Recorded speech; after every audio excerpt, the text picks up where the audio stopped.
puisqu'on est déjà dans un peu un groupe, est-ce que vous attendez du monde? Non? C'est bon? Donc on va commencer cette première rencontre avec Alain Simon. Je prends la parole en premier, je représente l'équipe de la bibliothèque, dès qu'Alain nous a présenté son projet de lecture de l'Odyssée, on a tout de suite répondu d'accord. Donc on est derrière lui, comme vous, puisqu'on l'aide un petit peu, surtout le service de Virginie Domini, la programmation culturelle et les techniciens. Et puis on sera les bibliothécaires avec vous tout au long de cette aventure, puisque un certain nombre d'entre vous viendront, on va pas dire travailler, tu veux qu'on dise travailler, enfin non, viendront participer au projet avec Alain, sur place ici à la Cité du Livre. Donc ce soir, c'est première rencontre, des données un peu pratiques, techniques, sans doute des questions quand même, on pourra t'en poser je pense, hein, surtout des questions. Voilà, mais Alain, ça fait 2 fois qu'il nous présente, il a présenté à la presse, il y avait un article samedi, et puis une autre fois aussi.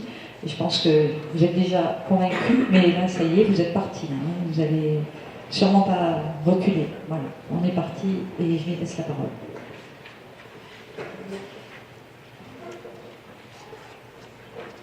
Bonjour et merci d'être si nombreux. C'est très intimidant parce que ça veut dire si vous participez tous à la lecture, c'est du travail. Mais en même temps, j'ai envie de vous dire que c'est surtout du plaisir qu'il faut se promettre. Je pense que le plaisir du lecteur en premier et le plaisir de l'auditeur en second, je dirais. Je pense que les auditeurs, j'ai souhaité que ça soit sur cette lecture se passe. Ça, Arsène, oui. J'ai pris un micro non pas pour m'amplifier parce que je peux parler comme ça, mais c'est pour déjà un peu anticiper ce que va être cette lecture, les lecteurs auront un micro sur la place, sur une sono non invasive, c'est-à-dire qu'on ne souhaite pas faire un meeting, mais avoir 30 mètres autour, une espèce de halo de compréhension aidé par le micro, de façon à ce que les lecteurs soient avantagés aussi. C'est important d'avoir un micro. Donc une des choses qu'il va falloir apprendre pendant les séances où on sera ensemble, c'est comment parler devant un micro. Voilà. Pour que ça ne soit pas justement ce qu'on trouve dans les supermarchés où on ne comprend rien du tout, et c'est pour ça que quand quelqu'un appelle quelqu'un pour aller au rayon, personne ne vient. Parce que c'est incompréhensible tellement ça part dans le micro. Voilà. Et maintenant, on fait des choses formidables au niveau du son. Voilà, c'est ce qu'on voudrait faire, des choses qui soient extrêmement valorisantes pour les lecteurs. Et savoir que le micro n'est pas qu'un amplificateur, c'est aussi, excusez-moi de la prétention du mot, un étage épique. C'est-à-dire, c'est comme si on donnait un signal épique à les gens qui prennent un micro. Tout de suite, il y a quelque chose qui se passe, qui n'est pas de l'ordre de est-ce qu'on m'entend mieux, est-ce qu'on m'entend moins bien, mais est-ce qu'il se passe quelque chose de plus à cause du micro. Ceci étant dit, ça sera aussi pour vous aider à être entendu. Alors, je ne sais pas du tout où vous venez de l'information. Il s'agit d'une lecture intégrale, parce que nous, au Théâtre des Ateliers, on aime bien faire des lectures intégrales d'un texte. On en a la pratique depuis presque 10 ans. Ça avait commencé à la Cité du Livre avec Jean-Marie Boucaret, un collègue acteur, où on avait lu l'intégrale de Don Quichotte, qui avait duré 9 heures. Avec des pauses, bien sûr. Quel plaisir on trouve à faire des veilles théâtrales, c'est d'éviter ce qui est toujours, je trouve, amputant quand on fait des adaptations. Moi, je pense que, je ne sais pas quel rapport vous avez au livre, mais moi, j'ai un rapport au livre peut-être naïf, mais je pense qu'il y a des petits secrets et on ne sait pas où ils sont. Alors, bien sûr que la plupart du temps, c'est un ensemble, c'est l'œuvre, c'est l'écriture, mais quelquefois, on ne sait pas du tout s'il n'y a pas un endroit, quelque chose qui est niché et qui permet de comprendre le tout. Et comme c'est pas possible trop de le préméditer, ça, de l'anticiper, lire tout, c'est donner la chance de ne pas éviter cette petite niche, ce petit secret. Voilà. Et en même temps, j'aime beaucoup le défi de la lecture intégrale, parce que l'oralité, c'est aussi, c'est un peu comme dans les... Moi, j'aime bien les Mille et une nuits, parce que non pas pour ce que ça raconte des choses formidables, mais aussi cette gageure de dire, tant que je lis à haute voix, il n'y aura rien de grave qui va se passer.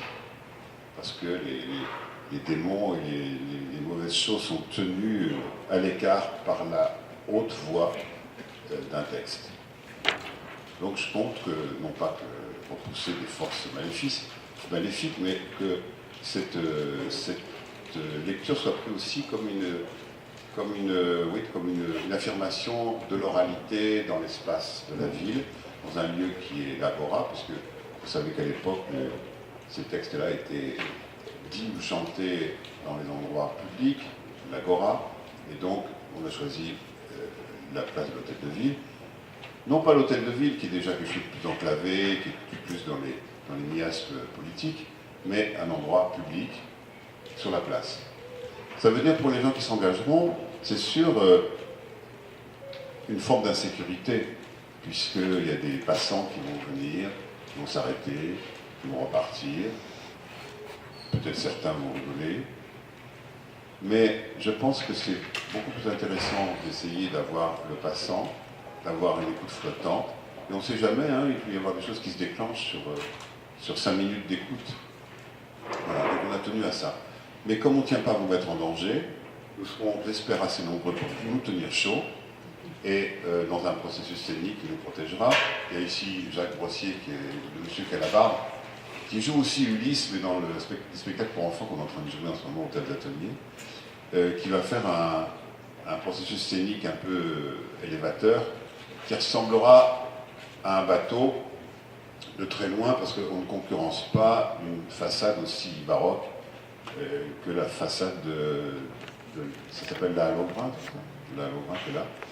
Donc il ne s'agit pas de la concurrencer, mais de faire une espèce d'image abstraite qui ressemble à un bateau avec un mât, une voile, qui soit un peu un contrepoint. Et donc les lecteurs seront en hauteur. Je dis les lecteurs, bien que la plupart du temps, ça sera un lecteur. Mais on peut imaginer que vous décidiez à un moment donné de lire à 2 ou à 3. Ça, c'est une possibilité. Parce qu'on verra plus tard que la liberté est très importante. Parce que même s'il y a des ateliers, même s'il y a une direction artistique, que j'essaie de représenter, ce qui compte, c'est que chacun soit maître de son territoire de lecture. Donc ça aura lieu à partir de 18h30 le 3 mai jusqu'à, en principe, 5h du matin. C'est une estimation à partir du nombre de vers ou de lignes, et c'est sûr qu'on ne sait pas comment ça va se passer. La seule chose dont on est sûr, c'est pour ça qu'il y a une charte qui est distribuée, c'est que la lecture sera continue. Il ne doit pas y avoir d'interruption. Encore cette métaphore de la flamme qui ne doit pas s'éteindre, des choses comme ça que je tiens, qui me plaisent bien, qui font parler de mon imaginaire. Et donc, il y a une espèce de relais très impératif. Voilà. Mais le relais, c'est aussi un plaisir. La transmission du bâton dans un relais est toujours un moment extrêmement névralgique. Il y a un moment de confiance, il y a un moment à toi. Et je trouve que c'est formidable d'être dans cet esprit du relais, c'est-à-dire qu'effectivement, j'ai essayé de pousser mon texte jusque-là, et maintenant c'est à toi. Bon courage, j'espère que je t'ai pas trop mal passé le témoin. Et c'est ça un peu qu'on fait aussi en atelier, hein, c'est comment passer un témoin, comment pas fermer son intervention pour que l'autre soit pas besoin de ramasser le texte par terre pour pouvoir le rehausser. Donc c'est des choses qu'on verra, parce que c'est agréable d'avoir des outils techniques, en sachant que le plus important sera la liberté. Je dirais, moi je donnerai des outils techniques, mais ce qui compte, c'est comment vous avez envie de lire ce texte. Donc ça passera de 18h30 à 5h du matin. On sera peut-être entre 80 et 200 lecteurs, je ne peux pas dire. Plus on est nombreux, plus c'est une aventure formidable. Qui demande l'intendance et une organisation, mais justement notre souci à la Cité du Livre et aussi au Théâtre d'Atelier, c'est de faire une organisation la plus pratique possible pour que ça se passe bien. Donc ce processus scénique avec en hauteur les lecteurs, une petite échelle de meunier assez large pour en sécurité vous puissiez accéder à la lecture, et des musiciens, un pianiste, un violoncelliste et un saxophoniste, avec qui, pour la plupart, j'ai travaillé déjà dans certains d'entre vous l'ont peut-être vu, le discours de la méthode de Descartes en slam. Et donc, j'aime bien travailler avec eux parce que ce sont des gens qui ne sont pas dans l'accompagnement musical, mais dans le contrepoint musical. C'est-à-dire que la musique devra être une espèce de tapis roulant qui donnera la réalité de la durée, de la chose qui se déroule.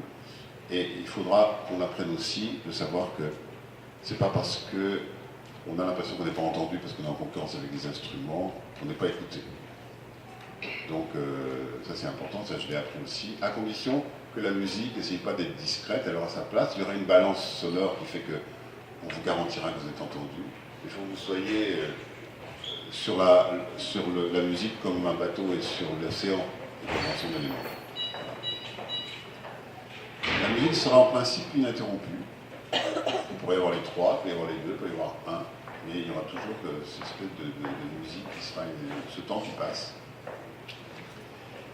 D'autre part, et si vous en êtes d'accord, parce que c'est important, chaque lecteur aura son nom marqué sur la grande voile.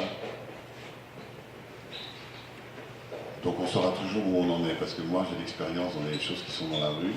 Je passe, je ne sais pas de quoi il s'agit, et tant que je ne sais pas de quoi il s'agit, j'ai beaucoup de mal à écouter. Donc je dérange mon voisin qui est là depuis plusieurs minutes. Je me dis qu'est-ce que c'est, donc lui je le dérange parce qu'il ne peut pas écouter correctement ce qui se passe. Donc on va trouver un système qui fasse que toujours le déroulé, on sache où on en est de l'histoire, à quel champ, qu'est-ce qui s'est passé avant, qu'est-ce qui s'est passé après. Voilà. Donc c'est un petit résumé et aussi qui passe. Vous avez peut-être vu dans le programme aussi qu'il y a un chorégraphe qui s'appelle Bernard Menot, qui lui fera un contrepoint physique. Et ce contrepoint physique et chorégraphique, il est important parce que je ne souhaite pas que vous soyez, vous, contraint d'être dans le mime ou dans la chanson de geste. Ça reste une lecture et que le corps sera mobilisé pour cette lecture. C'est-à-dire que si je fais des gestes, c'est pour m'aider à donner toute leur résonance aux mots, et non pas pour illustrer le propos en disant... voilà. Mais comme il y aura aussi ce contrepoint, qui sera au proche et au lointain, comme une espèce d'élastique, qui fasse que... Ce qui m'intéresse, c'est que l'endroit, le focus que sera la lecture, ne soit pas réduit à ce simple rassemblement de gens autour des lecteurs, mais que ça pousse plus loin. On puisse imaginer, par le mouvement des chorégraphes, qu'effectivement, une partie de la ville est concernée par la lecture. Même si c'est imaginaire, mais c'est important aussi pour les lecteurs. Ce qui m'embêterait, c'est d'avoir, c'est pour ça que je vais éviter les chaises, on n'est pas encore décidé, mais éviter ce petit coin de chaise autour de gens qui font la lecture de l'Odyssée, que ce soit quelque chose qui soit assez aérien. Et l'autre chose, pour que ça soit aussi un espace très large, c'est que, par exemple, une des radios locales d'Aix-en-Provence, qui est Radio Zinzine, a accepté de transmettre en direct l'ensemble de la lecture. Ce qui permettra effectivement à des gens qui sont chez eux de savoir qu'il se passe ça, des gens qui n'ont pas pu rester plus d'1 heure ou 2 heures, de pouvoir continuer à écouter pour savoir où en sont les lecteurs, où on en est l'écriture, et puis donner cette espèce un peu comme les dessins d'architectes, ils font des traits fuyants pour situer leur bâtiment dans l'espace. Moi je trouve que c'est important que cette lecture, qui sera quand même très focalisée, elle ait aussi cette perspective grâce à la chorégraphie, grâce à la radio. En plus, c'est important, c'est pas une coquetterie de dire, parce que ça peut être vu sur Internet, de demander à des gens qui sont à Paris ou des familles éloignées, bah tiens, je passe bientôt, est-ce que si tu veux m'écouter? Je trouve que c'est pas des coquetteries et que c'est très agréable de pouvoir témoigner qu'on fait quelque chose, qu'on participe à un événement et que on est anxieux parce qu'on ne sait pas si on va bien lire, on ne sait pas si ça va bien se passer. Alors on ne sait pas si on va bien lire, j'ai choisi, vous le verrez, vous passiez 2 fois, sauf les gens qui ne peuvent pas ou qui ne souhaitent pas se coucher tard, passer une partie dans la soirée et après dans une partie de la deuxième moitié de la soirée, qui sera plutôt la nuit. De façon à ce que il y ait des retrouvailles, aussi c'est agréable les retrouvailles. On a vu une personne à un moment donné, on peut la retrouver. Que ce ne soit pas un qui tout double pour vous, te dire, j'ai fait mes 3 minutes de lecture, mais je ne suis pas content de moi, etc. Bah, tu peux te rattraper dans 2 heures. Ou essayer autre chose, c'est-à-dire avoir une autre dimension de la lecture, parce que ça doit être aussi une expérience, une aventure, cette lecture, sinon c'est pas intéressant. Voilà. Donc, les lecteurs seront accompagnés aussi par un petit peu de nourriture et de boissons qui puissent tenir le coup. C'est plus aussi pour la convivialité que pour vous nourrir, parce qu'on n'a pas besoin forcément d'être nourri quand on lit. Mais je trouve que la convivialité est importante, et puis le voyage du livre, c'est beaucoup de campements, beaucoup d'installations, beaucoup de recherche de nourriture, parce que le problème, là on le joue en ce moment au théâtre d'atelier pour le spectacle pour enfants, on n'a plus de nourriture, il faut débarquer sur une île, il faut retrouver la nourriture. Donc je trouve que c'est important qu'il y ait un petit peu de nourriture aussi pour les lecteurs. Et ça devrait se terminer aux premières heures du jour par un petit déjeuner collectif pour les rescapés. Les gens qui ont le courage de rester jusqu'au bout. Voilà. Alors cette lecture, comment on va se préparer, comment on va choisir, comment ça va se passer, etc. Alors l'idée, c'est en amont donc, de ces ateliers, de cet événement, de faire un atelier qui dure à peu près 5 séances, qui peut être plus, mais bon. Comme je souhaite que vous ayez, chaque lecteur, une intimité de travail avec votre texte, je ne souhaite pas téléguider du tout et diriger et mettre en scène votre lecture pour que ça reste vraiment une aventure. Et quand on dit aventure, c'est aussi tester des choses, avoir le courage d'assumer une façon de lire. Moi, je suis garant un peu de l'homogénéité de l'ensemble et garant de la qualité artistique. Donc, j'essaierai effectivement de pousser quelques pions, mais la liberté est très importante. Donc, quel est le rôle de ces ateliers? Eh bien, que vous puissiez faire votre choix de lecture en connaissance de cause, en ayant expérimenté les problèmes que pose une lecture, les problèmes de compréhension, les problèmes qui n'en sont pas. C'est par exemple, moi j'ai choisi une traduction que je trouve géniale, qui est versifiée un petit peu, alors que la plupart des traductions qu'on trouve sont souvent prosaïques, c'est-à-dire en prose, où on a plus de souci à raconter l'histoire que de retrouver la forme avec laquelle ça avait été écrit et dit. Mais moi, je pense que ce paradoxe-là, c'est que quelque chose qui a une forme est peut-être plus facile à dire que lorsqu'il n'y a pas une forme. Parce que c'est comme une machine qui vous entraîne, qui est faite pour ça, et dans l'esprit. Donc l'esprit de la forme versifiée, et aussi dans l'esprit du contenu. Donc ce rapport entre le fond et la forme. Et vous dire, n'ayez pas peur, c'est comme quand on est un comédien qui aborde des alexandrins, il dit, oh là là, il va falloir faire passer les alexandrins. Non, les alexandrins, on n'a pas à les faire passer, ils sont là pour faire passer. Et donc le problème, c'est de trouver le moyen de les prendre comme des outils, et non pas les prendre comme une finalité. Et la finalité n'a jamais été l'alexandrin. La finalité, c'est ce que les sentiments, les choses, la poésie que va permettre de développer et de pousser l'alexandrin. C'est tout. Et quand on fait de l'alexandrin un but, c'est terrible. C'est comme quand on fait de la diction un but. Donc le problème de la diction ne sera pas il faut faire de la diction, il faut plutôt voir comment on me comprend et comment j'enthousiasme les gens, y compris par quelquefois des choses qui sont moins articulées, parce qu'il y a la ferveur. Donc cette chose-là, le rôle des ateliers, ce sera aussi que vous ayez moins peur, et puis surtout d'éviter la chose terrible que je trouve terrible, c'est la récitation. Donc l'atelier visera à vous empêcher de réciter, sauf si vraiment c'est une chose très importante pour vous de réciter, vous avez envie de réciter. Parce que moi, s'il y a quelqu'un qui défend ça, je respecterai. Mais souvent la récitation, c'est une espèce de chemin obligé.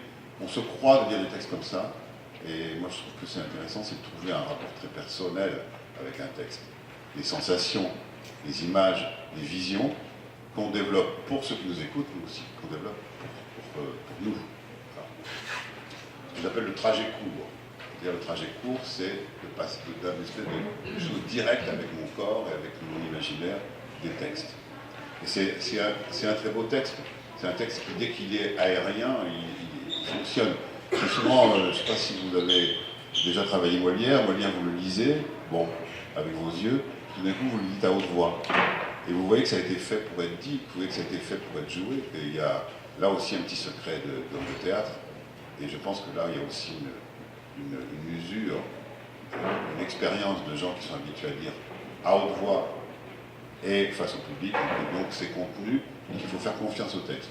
Donc on va apprendre dans ces ateliers à faire confiance, tester, avoir du courage, voilà, et ne pas du tout dire bah, il faut lire un texte comme ça. Par contre, moi je dirais attention, pas négliger le fond, pas négliger la forme, en sachant que la forme donne rendez-vous au fond, que le fond cautionne aussi la forme. Toutes ces choses-là, c'est vrai que c'est des choses dont on peut parler, dont on a l'expérience, et donc ça sera un peu le but de l'atelier. Le but de l'atelier, c'est que vous preniez des risques parce que vous avez envie de les prendre et non pas parce que vous êtes démunis. Bien sûr qu'il faut être courageux pour monter sur une estrade et le lire. Et donc, ce courage, il ne faudra pas qu'il vous manque. Mais mon rôle et le rôle des animateurs, parce qu'il y aura aussi Siméon Fiolaine qui va travailler au Jazz de Bouffant avec des groupes. Notre but, c'est de vous donner confiance, pas éviter la peur, parce qu'on va aussi pour ça. Moi, je monte sur un plateau pour avoir peur, pas pour avoir peur. Donc, et vous éviter des murs qui n'ont pas de sens. Essayez. Voilà. Alors, pour la garante de cette liberté, c'est que tout le monde n'est pas obligé de passer par l'atelier. S'il y a des gens qui, dans le secret de leur maison, veulent travailler une partie du texte, une fois qu'il aura attribué, on dit voilà, telle page chez vous, ils peuvent le travailler. Il y a quand même juste un entretien avec le responsable artistique qui est moi, pour savoir si on est OK, si on s'est bien compris, si l'esprit est compris. Mais il y aura la possibilité de faire la surprise de venir avec sa façon de lire. L'autre chose, s'il y a des enseignants parmi vous, il faut qu'ils ferment les oreilles, c'est que, au contraire de ce que disent les enseignants, vous n'êtes pas obligé de lire toute l'œuvre. Vous avez envie de travailler votre chant, C-H-A-L-T, et votre chant, C-H-A-L-P, vous-même, de le cultiver comme un segment qui contient tout, hein, c'est comme la reconstitution de l'homme de Cro-Magnon à partir d'un doigt de pied. Hein, je veux dire que tout est dans tout réciproquement, c'est-à-dire que, effectivement, on peut dire que dans 3 pages, il y a aussi beaucoup de choses qui peuvent être autosuffisantes. Voilà. Et que justement, c'est la juxtaposition de tous ces segments mis bout à bout qui vont faire un ensemble homogène. Et c'est l'ensemble, hein, c'est comme les toits d'Aix-en-Provence. Vous regardez le haut, c'est très beau. Mais vous savez que c'est chacun construit en construisant son petit machin au-dessus, on fait un autre toit au-dessus, on fait une caloujotte, une petite terrasse, sans s'occuper des autres. Et tout ça est magnifique parce que, effectivement, c'est de l'humain qui l'a construit et que donc, il y a une harmonie. Et personne n'a décidé de cette harmonie. Regardez les villes nouvelles où il y a quelqu'un qui décide de l'harmonie, c'est souvent raté. C'est-à-dire que l'harmonie, elle est une espèce de transcription de l'humain. Hein. C'est comme les tuiles qui ont la forme de la cuisse. Parce que c'est comme ça qu'au début on les faisait. Donc j'ai confiance, même si vous ne lisez pas le reste, je souhaite bien sûr que vous ayez envie. Mais si vous ne le lisez pas, c'est pas très grave parce que si vous êtes... En plus, vous n'aurez pas cette sécurité, vous savez ce qu'ils veulent dire, etc. Bon. Vous pouvez travailler que votre séquence, personne n'ira gronder personne, disant comment tu ne l'as pas lu. Voilà. Et puis, je vois, il y a un enseignant qui a travaillé avec moi au lycée Vauvenard, je suis intervenu dans sa classe parce qu'il voudrait que ses élèves puissent lire.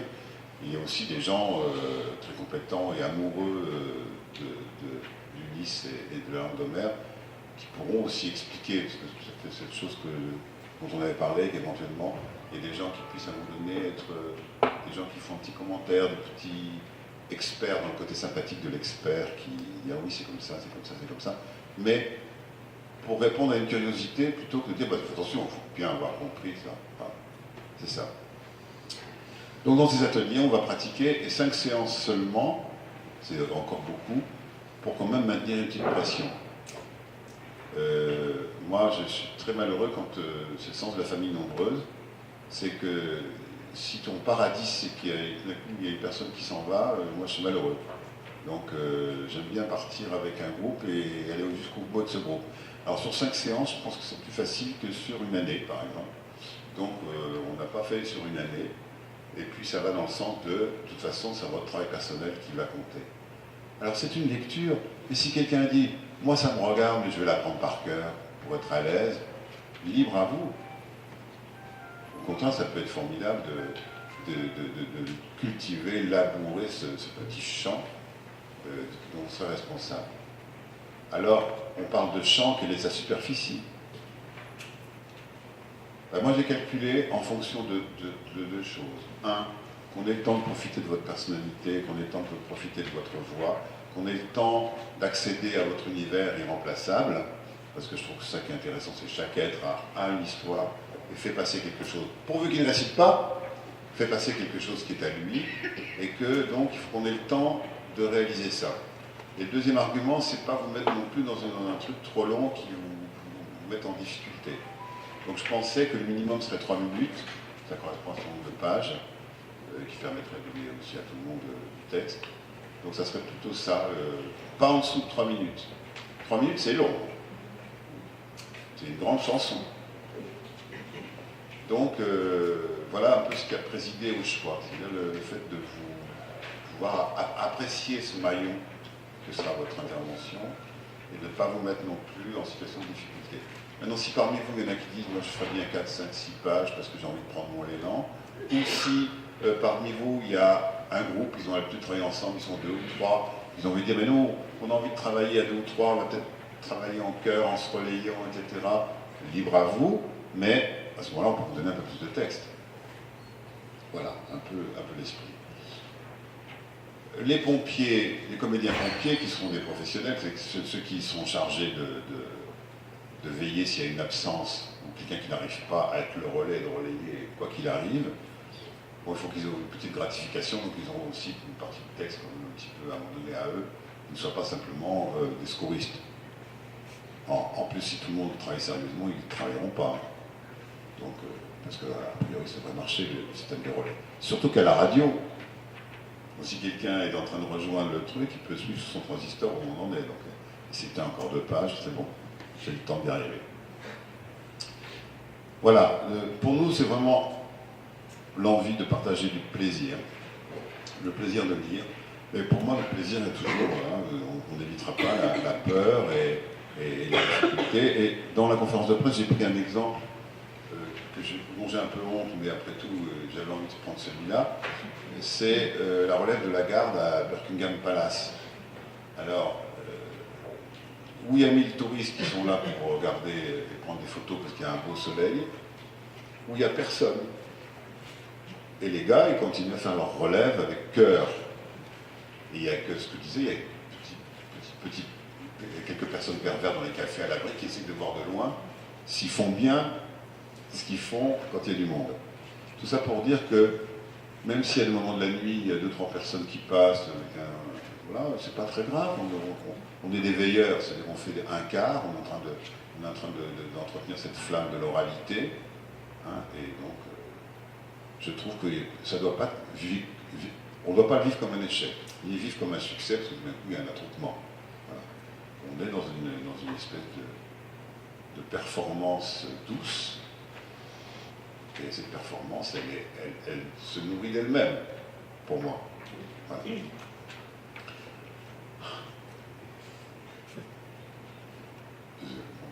Vous êtes trop silencieux, là, qu'est-ce qui s'est passé? Donc s'il y avait des questions, parce que je pense que j'ai oublié les choses, mais c'est la traduction de Philippe Jacotet. Alors Philippe Jacotet, bien sûr, on a un partenariat aussi avec les Écritures croisées, Annie Terrier, avec qui je travaille depuis longtemps, et on souhaite, je ne sais pas si ça arrivera, qu'ils viennent peut-être avant, pour qu'il y ait une rencontre ici à l'Est du Livre. Ou s'il ne peut pas venir, que j'aille peut-être l'enregistrer, l'interviewer, faire une vidéo avec lui, parce que je crois qu'il est dans la région. C'est un milieu monsieur maintenant, mais je veux dire, c'est une personnalité formidable. Donc je trouve que trouver un moyen pour, d'une manière ou d'une autre, l'associer à ce travail. Il faut trouver l'unité vestimentaire.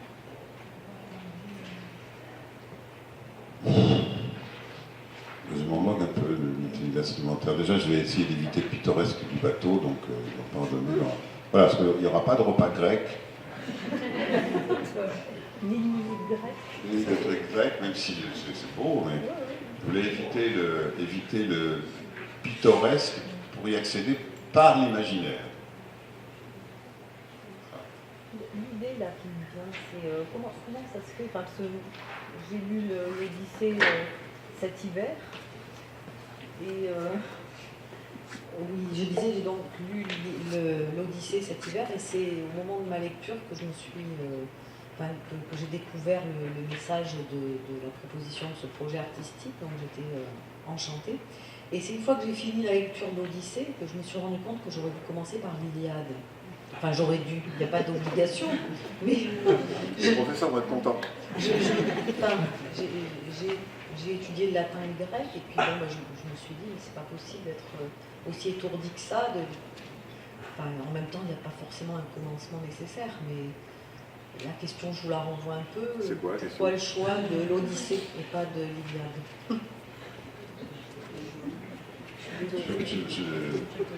Jacoté, il a traduit que.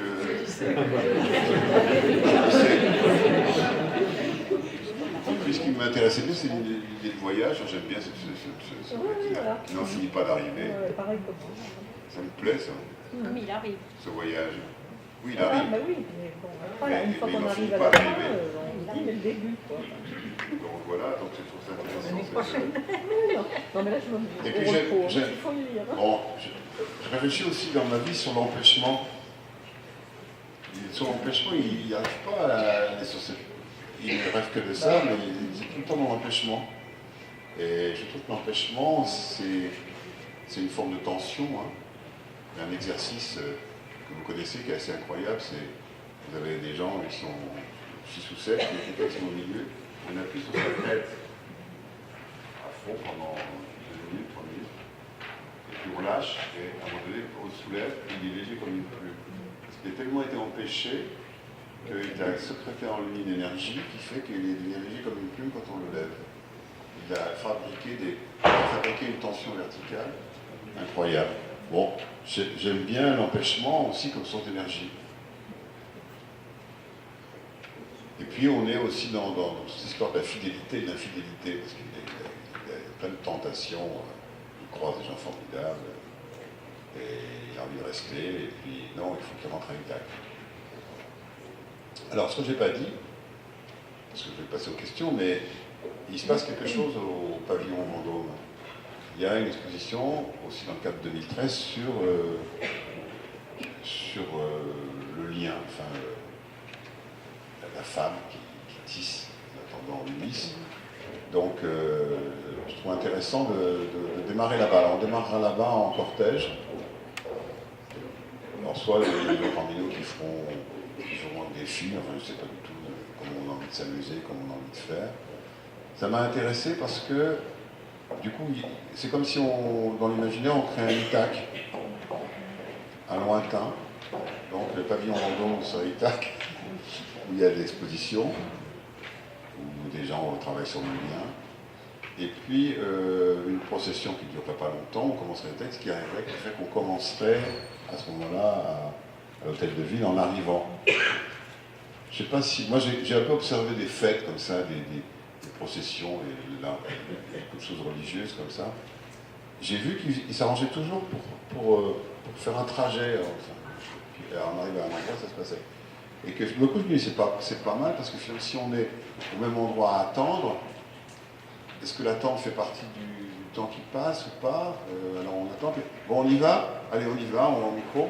Alors que si il n'y a personne, il y a juste l'équipe technique ou les musiciens peut-être qui sont en train de s'installer et que tout d'un coup on arrive pour commencer et qu'on commence, c'est pas pareil. Donc je pense qu'il y a une petite loi là que j'ai envie d'expérimenter. Voilà. Pourquoi il y a le pavillon Vendôme? Il y a cette circonstance-là, mais même Estelle Roy, qui est la directrice, il y a deux micros maintenant, a dit mais pourquoi vous ne le feriez pas au pavillon Vendôme? C'est un lieu magique, c'est vrai, tout est beau, mais justement on évitait cette dimension d'agora et j'avais pas envie d'un public qui vienne pour ça. Qu'il y en a qui viennent pour ça, oui. Il y en a qui passent, qui ont une écoute flottante. Parce que je veux dire, la culture, c'est quand vous mettez le pied dans un théâtre, c'est un acte social important et que quelquefois on reste dehors, on n'a pas envie de rentrer, et c'est pas facile de rentrer. Et je trouve que la grande vertu de ce qui se passe dans la rue, c'est aussi de donner aux gens la possibilité d'accéder à la culture sans commettre l'acte de dire ça y est, j'en fais partie, je peux profiter de tout ce qui est proposé. Ce n'est pas un acte facile. Voilà. Donc, j'ai dit à Christelle Roy, merci beaucoup, parce que c'est vraiment magnifique. Et non, on va le faire à la place d'Hôtel de Ville. Par contre, on a essayé de créer ce petit lien là, avec. Alors, Simeon Fiolel qui est derrière, là, qui parle avec Jean-Marie, qui est responsable technique aussi. Et Simeon va animer un atelier au Jazz de Bouffant parce qu'on tenait aussi d'aller donner la possibilité à des gens qui ne sont pas au centre-ville et pas dans la culture liée à l'Odyssée de pouvoir participer à cet atelier. Et je sais, Virginie, qu'il y a aussi un responsable de chez vous, un animateur qui va animer un atelier qui s'appelle comment il s'appelle Balthazar Daninos, certains le connaissent puisqu'il a animé le stage de lecture à voix haute au mois de novembre pour la fête de la ménagère. Enfin, j'ai reconnu quelques personnes qui avaient participé. Formidable, c'est qu'il va faire un atelier aussi. Et je trouve que c'est bien aussi qu'il y ait des gens comme ça qui viennent avec leur expérience, parce qu'il n'y a pas la même histoire, il ne fait pas partie de l'histoire artistique du tel atelier, et qu'il y ait d'autres gens comme ça qui puissent aussi apporter leur façon de voir, même si on va essayer de se coordonner quand même un petit peu. Élodie, qui est ici, et se consacre à ce projet jusqu'à mai. Donc vous avez des questions, des problèmes d'organisation, des choses, vous pouvez la contacter au tas d'ateliers. Et elle anime aussi, elle est responsable d'un blog, je n'ai pas tout à fait compris, il y a blog et Facebook les deux, dans lequel il y a des éléments d'information, parce qu'on voudrait aussi que ce soit le compte à rebours, c'est aussi un truc qui se prépare. Moi j'ai la nostalgie, parce que j'avais fait une exposition sur la fête en Provence, j'avais rencontré les vieux carnavaliers d'Aix, qui préparaient dans l'intimité des quartiers leurs chars pour les sortir le jour du carnaval. J'aime bien le compte à rebours aussi, la préparation. L'empêchement et la préparation. Donc on a voulu faire un blog pour pouvoir qu'il y ait des réactions. Par exemple, la conférence de presse qu'on a fait l'autre jour, elle est enregistrée, vous pouvez la regarder si vous avez le courage, parce qu'elle est déjà encore 40 minutes. Voilà. Des textes, des réactions d'atelier quand ils commenceront. Voilà. On a envie aussi que le parcours soit fécond par rapport à l'échéance, soit pas un événement comme ça, parachuté, même si ça reste un événement ponctuel, mais qui est préparé quand même par toute une réflexion. Et on a essayé, au grand désespoir des organisateurs et des partenaires administratifs, d'essayer de l'inventer au fur et à mesure. Et on peut encore inventer des choses peuvent nous venir, ou des propositions des gens qui fassent que la manifestation soit aussi un petit peu tordue. Aussi. Voilà. Donc ici, il y a Jacques Brossier il est là. Il est parti. Non, il est là. Jacques Brossier, qui est sculpteur en fer, qui va donc faire ce travail. Vous pouvez lui poser des questions. Il y a Simeon Fiolel qui discute avec Jean-Marie Albaldejo, qui peut répondre à des questions. Il y a Virginie qui peut répondre à des questions, puisqu'elle a accompagné ce projet depuis le début. Voilà. Et puis moi, je peux aussi répondre à des questions. Oui.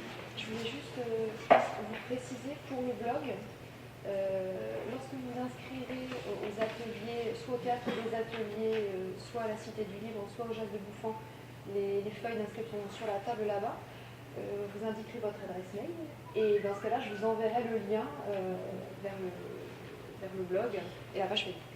Alors il y a des dates, puisque je parle, il y a des dates précises. L'atelier qui a lieu au Théâtre des Ateliers, c'est l'atelier public qui a lieu le mardi, qui va s'ouvrir pendant les 5 semaines qui précéderont l'événement. Les ateliers qui auront lieu ici, c'est le vendredi. Le vendredi à 18h ou 18h30, on a décidé quoi?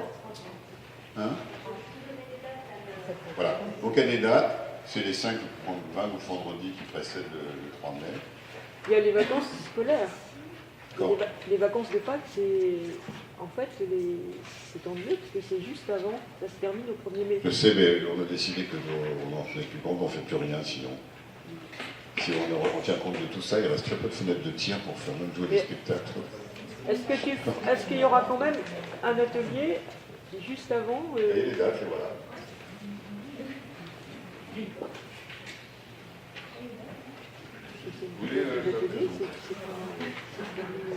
Merci. Alors, je donne les dates des ateliers, qui seront organisés au Théâtre des Ateliers d'abord. Donc, le mardi 12 mars à 18h30, le mardi 19 mars, 18h30, le mardi 26 mars, même heure, le mardi 2 avril et le mardi 9 avril à 18h30 aussi. Ensuite, c'est bon, vous avez pu noter? Bon, et je répète alors, disons que c'est quand ils s'inscrivent, j'ai pas fait de petits. Je les redonne. Donc, C'est les vacances. c'est pour ça qu'il faudrait peut-être. Toi, 18h30 au Théâtre des Ateliers les mardis. Donc, le 12 mars, 19 mars, 26 mars, 2 avril et 9 avril. C'est bon? À la Cité du Livre. Donc, le vendredi 29 mars, 18h30 aussi, pour tout ça. Le vendredi 5 avril, le vendredi 12 avril, le vendredi 19 avril, le vendredi 26 avril et le lundi 29 avril. Et à la Bibliothèque des Deux Ormes, avec Siméon, donc au Théâtre des Ateliers à la Cité du Livre, c'est avec Alain, et à la Bibliothèque des Deux Ormes, ça sera avec Siméon, le jeudi 25 avril de 18h à 21h, le vendredi 26 avril, même heure, 26 avril, 25 et 26 avril, le samedi 27 avril, 14h-17h, le lundi 29 avril, 18h-21h, et le jeudi 2 mai, 18h-21h. C'est bon? Et vous avez, donc, comme le disait Alain, sur la table ronde là-bas, des fiches d'inscription par lieu. Voilà, vous pouvez inscrire.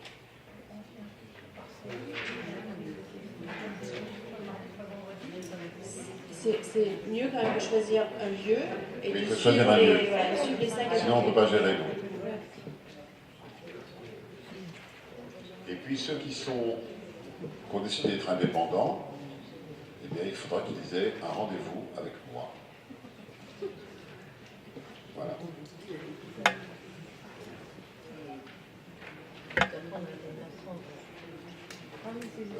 Pour la retraite d'atelier, c'est 18h30, 20h. C'est 1h30 seulement. Et je pense que la Cité du Livre sera 18h30, 20h aussi. Étant donné que ce n'est pas du conditionnement, mais je veux dire, par exemple, le travail que je ferai avec une personne renseignera les autres, donc on aura aussi des idées, on ne sera pas tous obligés de passer chaque fois. Peut-être dans les 5 séances, il y aura une fois où vous serez passé, ou peut-être 2 fois parce que vous aurez envie de préciser des choses. C'est vraiment se donner des outils de la lecture. Ça sera ici? Là, il faut que Nicole n'écoute pas parce que tout le monde achète un livre. Mais bien sûr, vous pouvez acheter un livre, mais vous pouvez aussi prendre que le texte qui vous concerne.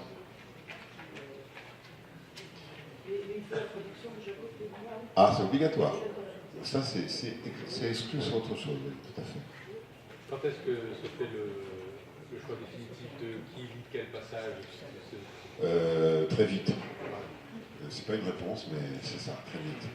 C'est-à-dire que dès qu'on saura le nombre d'inscrits, alors, ça va être compliqué là, parce que soit vous nous faites confiance et on vous répartit les textes, soit il y a des gens qui disent, moi, la page 230, c'est ma page. Je tiens beaucoup, c'est une affaire de famille. Ça s'entend aussi. Bien sûr que c'est légitime. Donc après, c'est à moi de voir si j'arrive à construire autour les relais. Je pense qu'il faut accueillir ça, et puis l'arbitraire aussi est sympathique. Hein, quel est nous sommes immigrants au Far West, quelle est ma parcelle de champ qui m'a été attribuée, vous avez le lot 43, il y a plein de pierres dedans. Oui, mais ça fait aussi des bons cultivateurs. Il y a des tas de cailloux sur les côtés. Voilà. Je pense qu'il faut à la fois la possibilité de choisir, à la fois la possibilité de l'arbitraire. Mais pratiquement pour récupérer le morceau de texte, parce que je pense que le livre et la bibliothèque, il va tout le monde va trouver dessus. Comment En face des noms, sauf si... On va laisser un certain 2-3 semaines pour que des gens qui expriment la volonté de faire tel passage puissent le dire, et après chacun va recevoir ces séquences. C'est important de demander votre nom, de dire si vous acceptez la règle qui est marquée dans la charte d'intervenir 2 fois dans la nuit ou pas, si pour des raisons tout à fait compréhensibles, familiales ou autres, vous pouvez qu'intervenir en début de soirée, etc. Vous nous le dites, à ce moment-là, nous on fait une répartition des textes. On va les couper en petits morceaux, voilà, tac, tac, tac. Alors, ma découpe, elle va essayer d'être le plus subtile possible, c'est-à-dire, effectivement, de ne pas arrêter les gens en plein élan, quoique c'est intéressant aussi, parce que si vous avez un champ qui se ferme bien, après l'autre, c'est de remonter tout, donc ça peut être une suspension, mais non, de choisir que cette suspension du temps ait un sens. Mon rôle, ce sera ça. Je suis celui qui est responsable artistique du projet, je suis celui qui, effectivement, va baliser ou pas les choses, les propositions, voilà, qui fera les répartitions. Oui. Votre projet a-t-il un rapport avec la lecture de l'édition? Alors, il y a un gros rapport, c'est le même texte, enfin, et que c'est aussi la lecture. Non, c'est le hasard, c'est génial. Et je pense qu'il y a aussi une autre chose qui se passe, une autre lecture quelque part. Non, c'est indépendant. Il y a une ambiance Ulysse qui a été donnée par les organisateurs de Marseille 2013, déjà. Donc on n'a pas tapé au hasard, il y avait une volonté de leur part, il y a plein de propositions autour d'Ulysse. Soit ces propositions sont en interaction, soit elles ne le sont pas. Nous, on va être en interaction avec la proposition du pavillon Vendôme. Et je pense que ça va être intéressant de rencontrer les plasticiennes qui travaillent sur le lien. Mais on n'est pas dans une opération de coordination. Paul Dalida, je ne sais même pas si lui, il est directement en 2013 ou pas. C'est le Festival d'art lyrique qui lui fait venir, je pense. Vous voyez ? Donc je ne sais pas. Nous aussi, on a d'autres opérations qui ont à voir avec Ulysse, qui ne sont pas 2013, par exemple. Si vous avez des enfants, vous avez peut-être entendu parler que tous les mercredis, on joue les 3 épisodes, on a réparti en 3 épisodes Ulysse, et donc on le joue. C'est Jacques Brossier, le même sculpteur qui est Ulysse. Bon, voilà. Donc il y a 5 comédiens qui jouent tous les mercredis au lycée.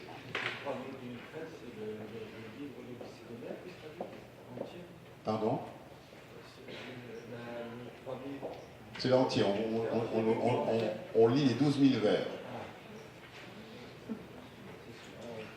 Mais personne ne sera responsable des 12 000 vers. Non, mais si chacun fait ça, fait une belle pierre, une belle brique, ça fait un beau mur après. Pardon ? Dès maintenant. Il y a une liste qui va être établie et une fois que vous êtes inscrit là, et si vous avez besoin de réfléchir, vous pouvez vous inscrire encore. Tant que les ateliers ne sont pas démarrés, tant qu'on n'a pas distribué, bon, disons quoi, pour ne pas dire de choses non faisables, il y a encore 4 semaines. En plus, vous s'inscrire maintenant, sinon après ça va être trop rapide. Voilà. Est-ce qu'on peut s'inscrire même si on ne lit pas ? La question est tellement inattendue que j'ai besoin de 2 jours. Je ne peux pas répondre. Je réfléchis, parce que c'est peut-être une nouvelle proposition, comme on réfléchit sur le parcours. Celle-là, je ne m'attendais pas à celle-là, donc voilà.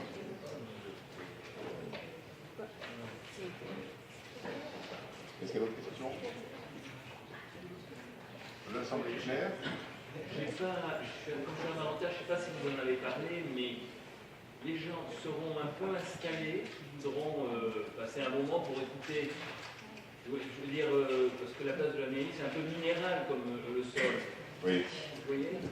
Mon problème, c'est que c'est le débat qu'on a avec l'équipe. Il y en a qui demandent des chaises et moi qui pour moi, l'inconvénient des chaises, c'est qu'elle crée un espace, elle crée un focus, et qu'elle montre le monde absent. Moi, je trouve que c'est dommage.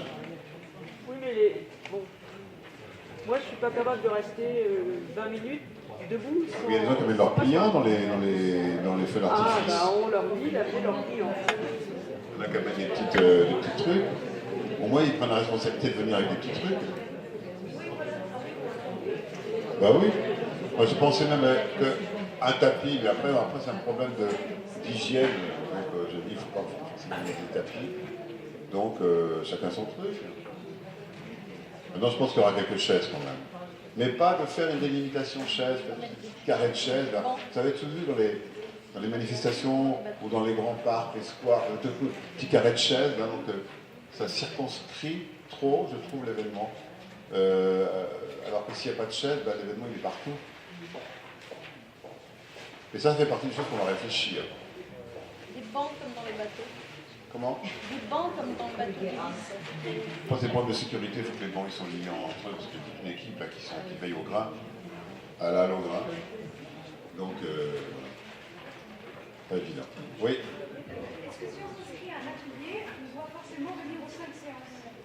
Est-ce qu'elles sont pas connues? Si on s'inscrit à un atelier, est-ce qu'on doit forcément venir aux 5 séances?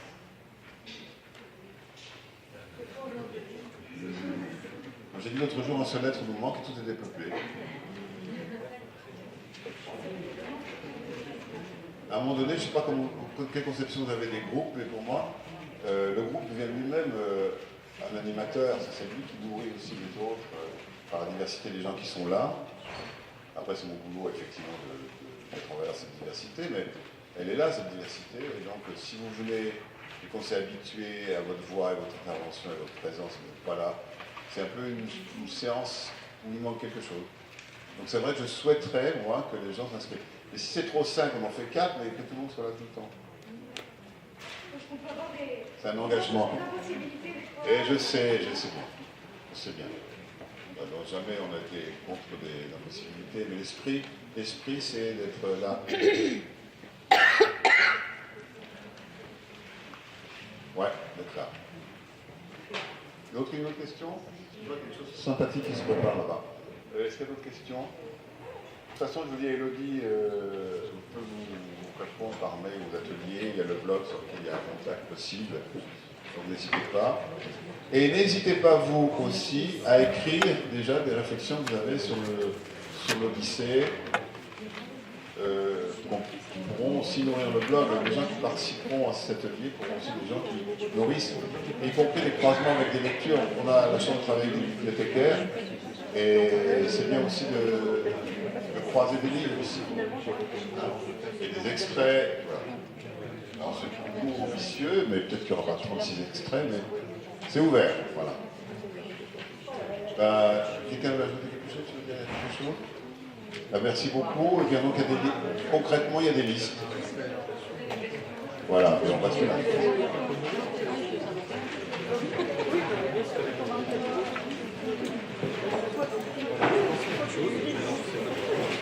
Moi, je suis donc là